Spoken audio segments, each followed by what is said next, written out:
this is about BPD, and it's something I actually have a lot of experience with. So BPD, I see, the reason I'm doing this video is I see a lot of girls, and usually between 18 to 24, and they're going, I have BPD, and they're putting these cute little posts up thinking it's cute. You're an asshole. You're a pile of shit. It is not cute. There is nothing positive about having BPD, and you do not have BPD. You're a liar and an attention seeker. And I'll tell you why. Because BPD is very, very, very rarely diagnosed correctly.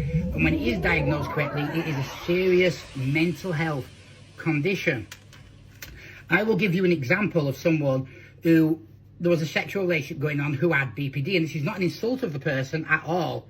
It is an example of some of the things you will experience with BPD from the male's perspective. If you're with a female, even as a friend, not even if you're in a relationship with them, just as a friend. Obviously, if it's a relationship, it could be far more. So here's a few things. One, if that individual wakes up at 6 in the morning, they will ring you at 6 in the morning. You will have to explain that you work. You might work till 2 a.m. They don't understand this. It does not grasp. This is part of the condition. It's like, you can look this up properly, especially on the US cases that are done much more efficiently than the UK ones, and you will see that is it.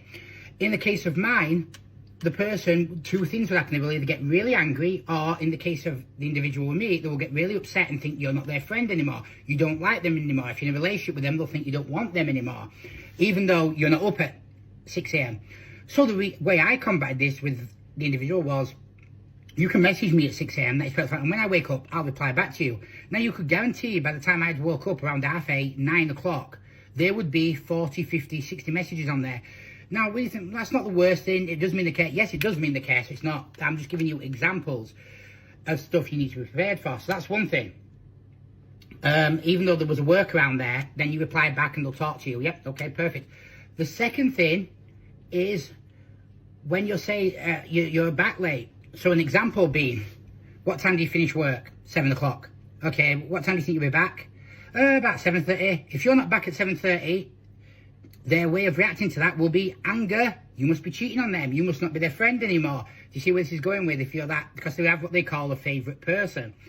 And they will think that. Now, in the case, yes, I was able to, again, sort this, which is that if I'm busy, but I'll talk to you as soon as I can, explain the situation. If they're local, they still won't understand that. So if I didn't reply at 7:30 in the case of mine, because they believe that I wasn't going to mistreat them and be a bad friend, and I didn't see them this way, at 8 o'clock, they would assume that I must have been in a car accident because I haven't replied to them.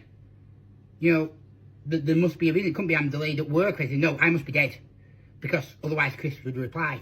And they'd ring stuff up and they'd get in touch with everyone. That is just part of it. Here's the other thing. Self-doubt all the time on themselves. So that starts with it where they'll go, oh, when you might think that's a bit attention-seeking, but that part genuinely. Lies. And the lies are next level. They're known liars. That is just part of the condition. And the lies will be very, very stupid. And the lies will be like this. Hey, Chris, when I went out yesterday, I saw your mate Matthew. Oh, shit, did you? Yeah, okay. I'll see Matthew tomorrow. Nah, never saw her. Never saw her. Oh, when I was out and went to the shops, I saw my ex-boyfriend, and he was saying, oh, I'm really happy for you, and how you doing? Oh, that's good, isn't it? Yep, she never saw her ex-boyfriend. And all these little lies will add up. The next thing they do, they want you to be their favourite person. So it's very common they won't want other people to like you, or they won't want you more likely to like other people. So they'll say something like, you know what I didn't like earlier, and you go, what?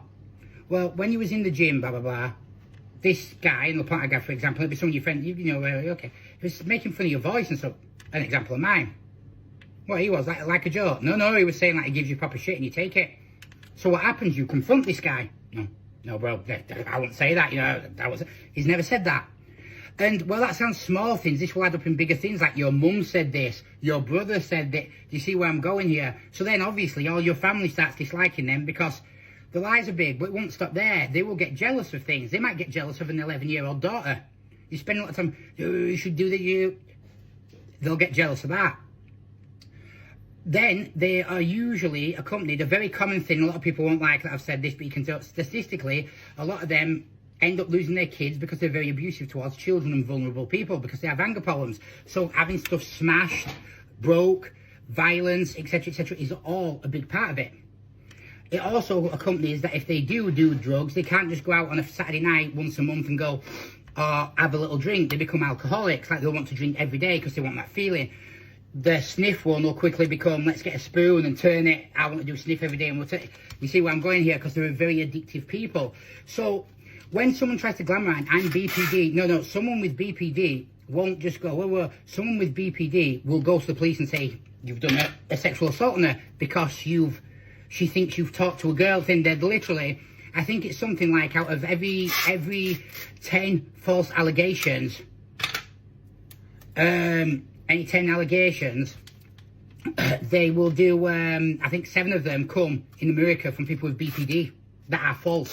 What does that tell you? That is a small thing. It's common for them to turn up to the house stalking. Now, BPD isn't like a normal thing where, let's say, me and you broke up, and you go, you did really like me, I really like you. After 2 or 3 months, guys start giving you attention, you know, you get, fuck off, Chris, you go with another guy, you know, yeah, I'm getting it, and you move on. With BPD, they can come back for 2, 3, 4, 5, 6, 7 years and be obsessed. And all that like they had for you, when you do separate, it becomes hatred. So they're known for being obsessive. So it's like, for example, Chris went and bought a new car.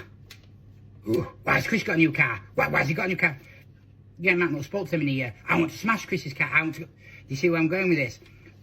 Chris has got a girlfriend now. I knew him 4 years ago. I'll message his girlfriend now, but all stuff like that. So BPD is not something to be glamorized. And I'm still friends with a girl who has BPD. She's a lesbian. And to quote herself, is the worst thing in the world because she knows she will never be able to have a relationship and she'll ruin them.